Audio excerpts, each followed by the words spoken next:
May pagsabog daw na narinig ang mga taga-Barangay North, Fairview, Quezon City bago sumiklab ang sunog doon kaninang madaling araw.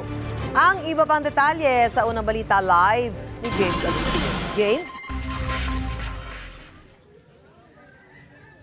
Susan, alas 6:29 ng umaga na tuluyang maapula yung sunog dito sa Barangay North Fairview sa Quezon City.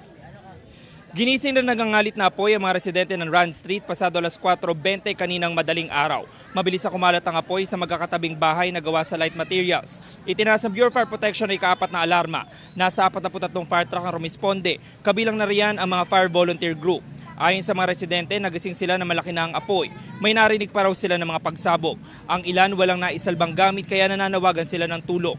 Ang BFP iniimbestigahan pa ang sanhi ng apoy na nagsimula sa 2 palapag na bahay. Bahagya rin daw silang nahirapan sa operasyon.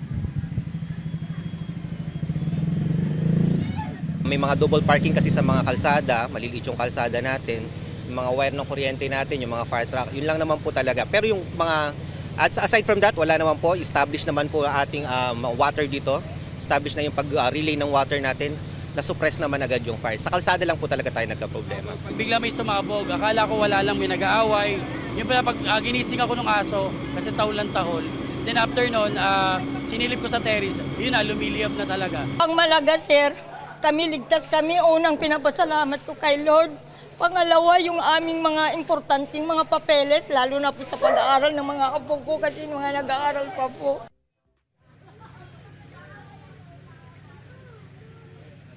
Samantala, Susan, hanggang sa mga oras sa ito, nangangalap pa ng karagdagan detalye yung mga taga-barangay kung ilang pamilya at bahay yung naapektuhan dito sa sunog. Yung manilitas mula po dito sa Fairview sa Quezon City, ako po si James Agustin para sa GMA Integrated News.